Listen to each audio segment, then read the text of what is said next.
ici.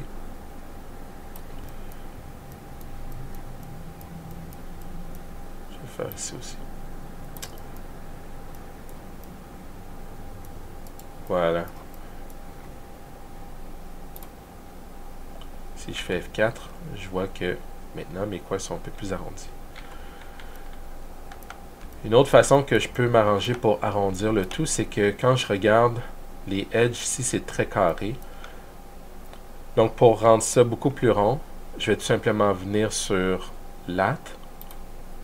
Je vais cliquer sur Yes. Et dans Lat, je vois que mon nombre de segments correspond à 16. Si j'augmente le nombre de segments, ça va également augmenter.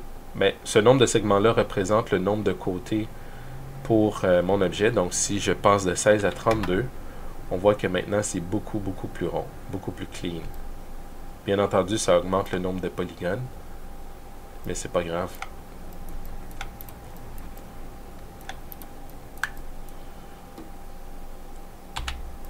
Ok, maintenant on va regarder la deuxième façon d'arrondir les vertex de line. Donc on vient sur line, on clique yes, on va sélectionner vertex, et là je vais sélectionner les deux vertex de la zone du milieu. Je vais right-click sur les vertex et dans la colonne de gauche, je vais sélectionner Bézier. Donc Bézier va ajouter des tangentes de Bézier sur mes vertex.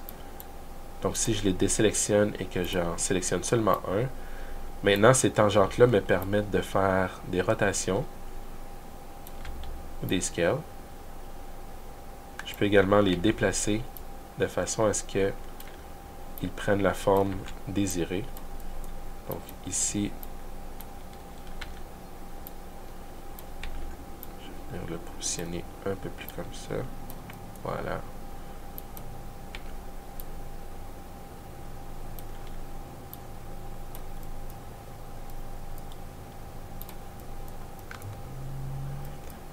Donc dans ce cas-ci, je ne suis pas en train de suivre exactement la forme de mon objet ici, c'est pas grave.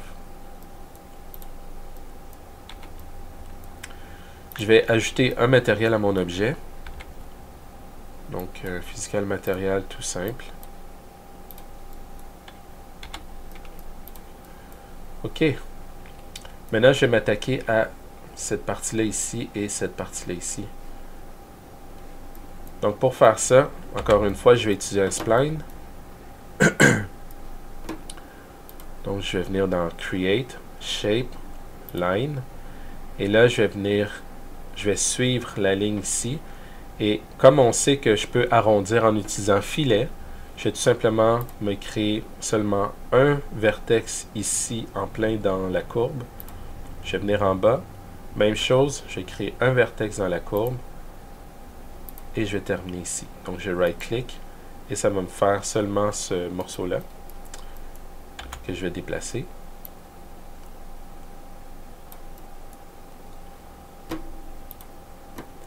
Et lui, je ne vais pas utiliser Lat. Je vais tout simplement venir cliquer sur Rendering, Enable in Renderer et Enable in Viewport. Je vais prendre rectangulaire et je vais lui mettre une taille. Oups, je ne vois pas la taille que je suis en train de faire. Je vais prendre 65. Donc je vais mettre 65 par 65.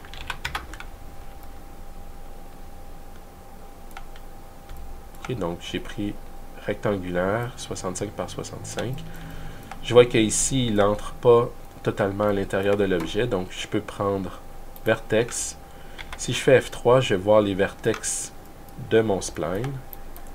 Donc je peux déplacer les vertex vers l'intérieur. Ok. Et là, je vais utiliser Refine.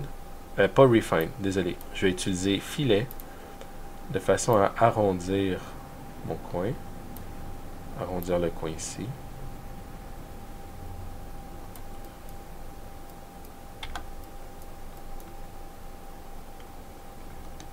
Je vais peut-être bouger ce vertex-là un peu plus vers le haut.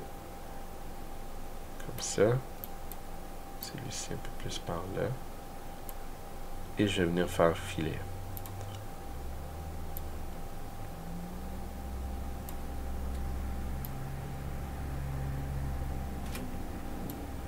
Voilà. Maintenant, selon l'image, ça donne l'impression que que la poignée, c'est comme si la partie ici, elle est sur le devant. On voit ici, là. Alors que moi, c'est la partie sur le devant, elle est flat, alors que ça devrait être la partie qui a le edge. Donc, on peut faire une rotation de notre spline en jouant avec angle. Donc, si elle est devant, ça veut dire que ce serait un angle de 45 degrés. Donc, si je joue avec angle, vous allez voir que ça tourne l'angle de notre objet. Donc, je vais mettre 45. Et là, je vois que c'est la partie qui est... on voit comment ça se comporte.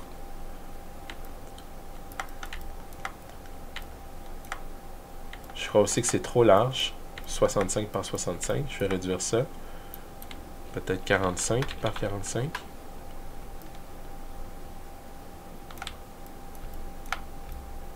Oui, ça fonctionne un peu mieux 45 par 45. Je vais également le monter un peu.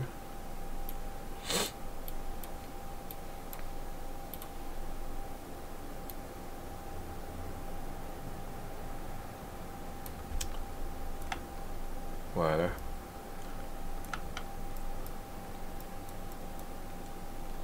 Au-dessus du line, je vais ajouter un Edit Poly.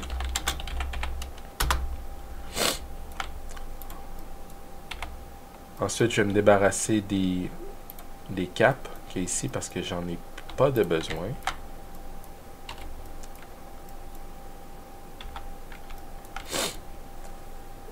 Ici, j'ai l'impression que c'est plutôt flat et qu'il y a une extrusion sur les côtés. Donc, on va faire ça. Je vais sélectionner le edge qu'il y a ici. Je vais faire Ring. Ensuite, Loop. Pour sélectionner les 4 edges. Je vais faire Chamfer.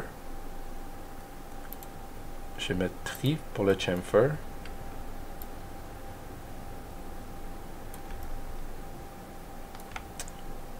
Et je vais mettre seulement une itération de Chamfer.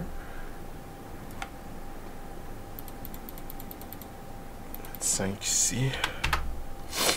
Voilà. Je vais ajouter le matériel.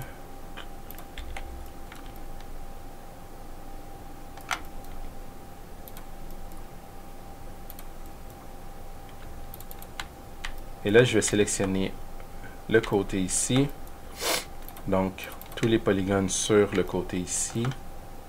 Et tous les polygones sur le côté ici. Donc, de l'extérieur, pas celui-là de l'intérieur. Et je vais faire Extrude.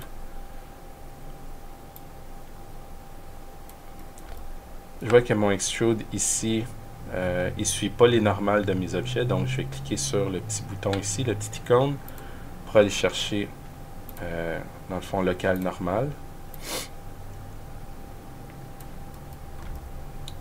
Voilà.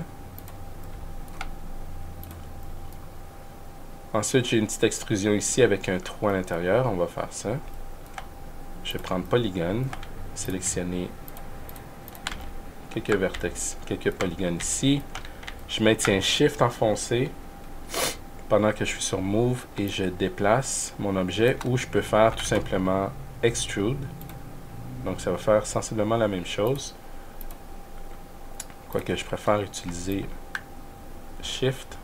Je vais y aller à l'œil pour déplacer et ensuite je vais faire Scale sur mon objet. Sur le bout seulement. Ok, donc Scale sur les vertex qu'il y a au bout. Je vais réduire ça un petit peu.